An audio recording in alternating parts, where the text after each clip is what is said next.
human body system. I'm going to probably record 50% on this video and 50% of this on another video, just because this is very boring material. Um, so with that said, um, we'll get started. Again, this is chapter 8. It is the human body system. Um, Again, very boring material. I will upload the slides when I send the video out.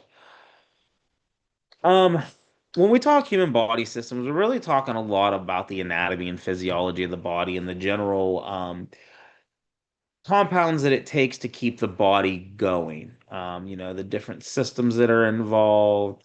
We talk slightly about the reproductive system, some of the muscle skeletal system, the GI, the GU, all that good stuff.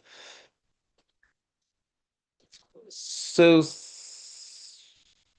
some of the things that we will do, and some of the things we will talk about. One of the things you're going to hear me mention a lot is the homeostasis. So, one of the things that the body needs to do is maintain homeostasis. Um, And what that is that homeostasis is just um,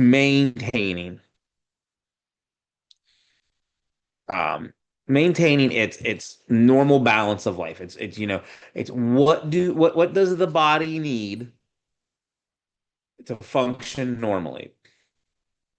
So when we talk about maintaining homeostasis, we're talking about maintaining homeostasis of our cardiovascular system. You know, the electrophysiology of the heart, our cardiac output, our hemodynamics, our perfusion. Perfusion is the big thing. When we talk about trauma, um, you'll hear people say, well, it's a perfusing pressure. That's when we look at the map, the mean arterial pressure of a patient. That is where some of the anatomy and physiology will fall with these patients. When we talk about the endocrine system, we talk a huge emphasis on maintaining a normal range of a glucose. You know, this is one of the things I will touch on briefly right now. We'll really get into it more when we get into the endocrine system. And you'll hear it all through class.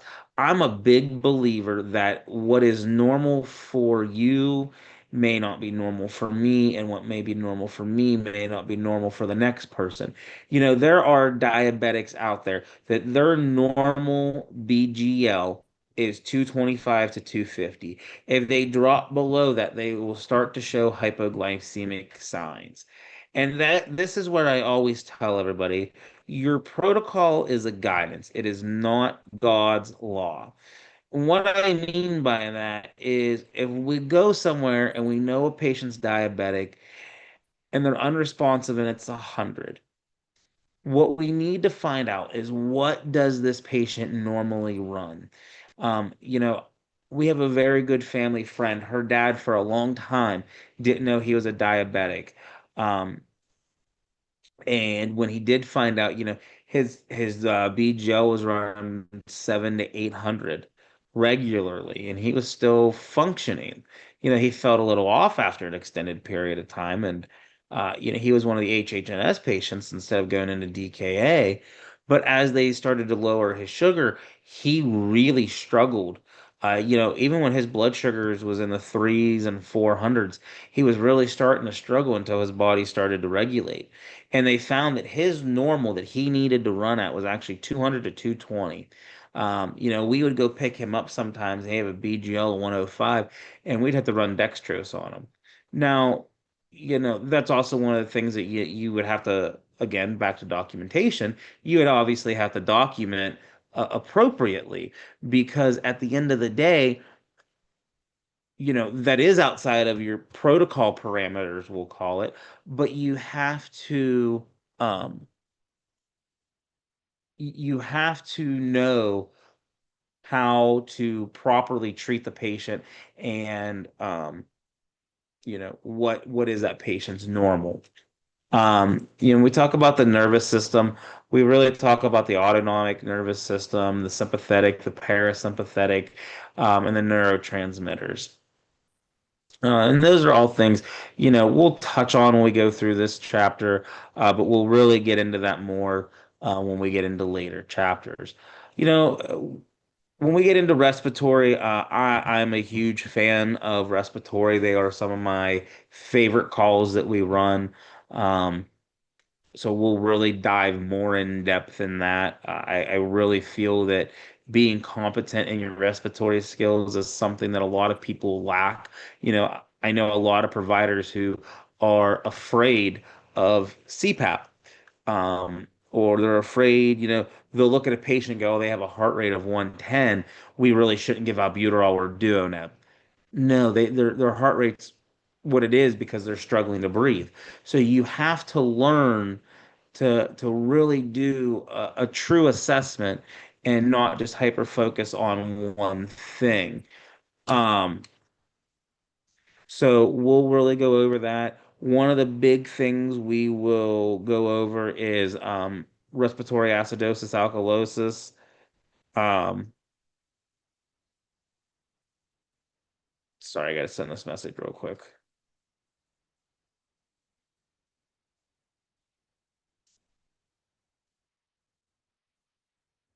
Like I say, one of the things that we'll do is respiratory acidosis, alkalosis, and the shifting scale of that. So some of the things that I want you to think about with some of the scenarios that I may throw out to you. What organs are we going to think are going to be affected? We're going to start learning how to put the pieces together with this. Um, you know, how can the patient's injuries explain a weak, rapid pulse or difficulty breathing? You know, what mechanism is the patient's body, trying to use to compensate for this? And how could the patient's injuries lead to death? So, what I want you to think about, I want you to think about, so we're going to go back to this slide for a second, because I want you to start learning what I call critical thinking skills. Um, what I want you to do is I want you to picture a, let's just say a 50-year-old patient. You find the patient at the bottom of a set of interior stairs. They're on the floor. They're altered. So let's say they are normally ANO4. Right now, they are ANO1. They are short of breath. They're talking in 2 to 3 word sentences. You have diminished lung sounds with wheezing. You have a weak left radial pulse. You notice that the patient's skin is, uh, moist. They're diaphoretic. They're warm to the touch. The patient's wife will tell you the patient has been sick for the last 2 to 3 days. And that's all I'm going to give you right now. So what I want you to do is I want you to start painting that picture. Um, of that patient. I want you to start doing a differential diagnosis in your head. I want you to start thinking what are some of the things that could be wrong with this patient. And I already know some of you are thinking it's trauma. I want you to ask yourself something. Can a medical patient be a trauma? And can a trauma patient also be a medical? Um,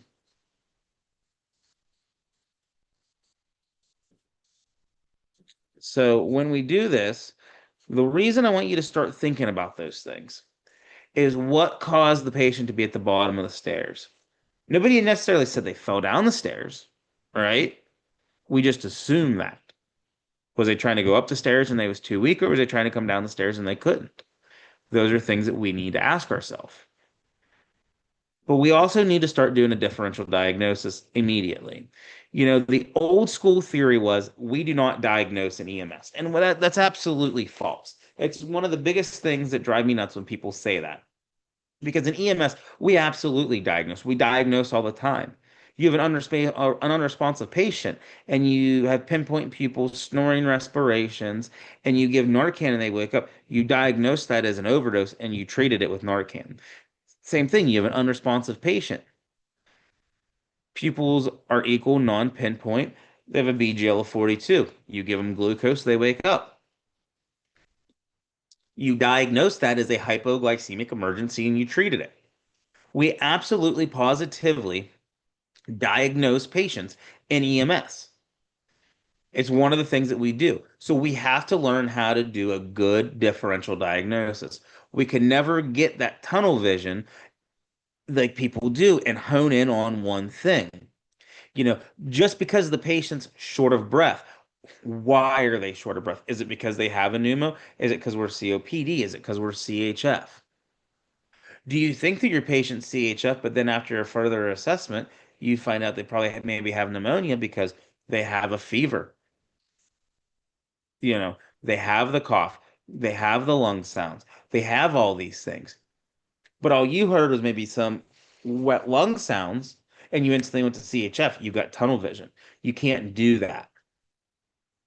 You know, and sometimes you have to roll the dice. You get a patient, you're not sure if they're more CHF or more COPD because of their lung sounds are so diminished. You start to open them up, and then guess what? You find out that they're COPD or CHF. You treated the COPD. You might have slightly been right, but now they're CHF. Now we have to fix the fact, we have them opened up. Now we have that alveolar sac opened up, and we're going to end up getting the fluid in there because the patient's in fluid overload. So now we're going to really need to transition to CPAP if we haven't done so already. Again, it's performing a good differential diagnosis of our patient. So in doing that, we go over all these systems. Um, One of the other things that you're going to need to learn to do is to recognize what is abnormal. You must first have the understanding of what is normal. Again, we always need to remember textbook normal may not be our patient's normal. We need to find out what their normal is. When we talk structures of the body, they are designed precisely to carry out their functions. Again, anatomy, physiology. The human body consists of multiple layers of its own type of organization. We have a chemical makeup, we have a cellular makeup, we have a tissue makeup. Our organs, we have, the cardiovascular system, the respiratory system, the neuro system, the endocrine system. We have different organisms. We have all these things that make up the body. Our cells are the basic building blocks of life. And when you think of tissues, you need to remember that tissues are a group of cells. Groups of cells, which are tissues, then form organs and body systems. So it's a multitude, it is a building block type system. And all of those things put together and working in conjunction with each other is what maintains homeostasis. If you take one building block or one piece out of the puzzle, we usually don't maintain homeostasis, and we need to find a way to get our patient back to maintain that homeostasis. So you need to know that cells are composed of chemicals and they're surrounded by a chemical environment. Um, yeah, we'll skip this. We do need to know that a chemical element is a substance that cannot be broken down any further. An atom is the simplest unit of an element. You have what are called subatomic particles, so things like electrons, protons, and neutrons. You need to know and remember that electrons are negatively charged, protons are positively charged, and neutrons are electrically neutral. So neutrons, neutral, protons, positive, electrons, negative. And the electrical charge of a subatomic particle allows atoms to bind with atoms of an opposite charge. So I know none of that really makes sense. Um, Believe me, anatomy and physiology was one of the subjects that I hated most when I went through any EMS class. And again, that's why you're going to see that we're going to kind of break some of these down, some of these we're not, because we're really going to dive more into this in each individualized chapter. So this is a typical structure of an atom. You have neutrons, you have protons, you have electrons.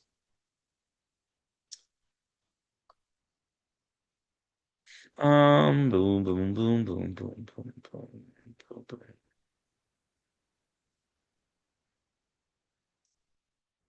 So we know that negatives attract, right? So opposites attract. Let's go with that. So when we look at this picture, what this picture is showing us is, we have pieces of our sodium ions that are going to attach to the chlorine atom, and then you have, your sodium ions, which are positively charged, your chloride ions, which are negatively charged, and they start to bind together to maintain homeostasis. Um, what we need to remember about this whole process and all of these, if you remember anything, is that an electron from the outermost orbit of the sodium atom will move to the outermost orbit of the chlorine atom. Um, what I'm trying to say by that is if you look, all right, let's look at this middle row here for a minute. You're not going to get one of these electrons from the second ring that are going to move to the first ring. Just like you're not going to get first ring to move to the second ring. Our outer rings are moving to our outer rings. We're going to steal one from here to come to here to be positively charged. Just like here, we're leaving from here to come over to here to make it full, if that'll make sense. And then as this process goes on and we pick more things up, we get our cellular breakdown to maintain homeostasis. And now if you look, we don't have this time we get to the step three, we don't have this outer ring around our sodium atom anymore because the electron broke off, went over to our chlorine atom to make it full. And now when you get down here to step three, everything is fully charged and where it should be. So again, we have the attraction between the opposite charges. The positively charged sodium ion attracts the negatively charged chlorine ion. And the formation of that is a iconic compound, is what they call that. Well, that's not important to remember. Um, that's just the process of it. So we get that cellular breakdown of one atom to that was an opposite.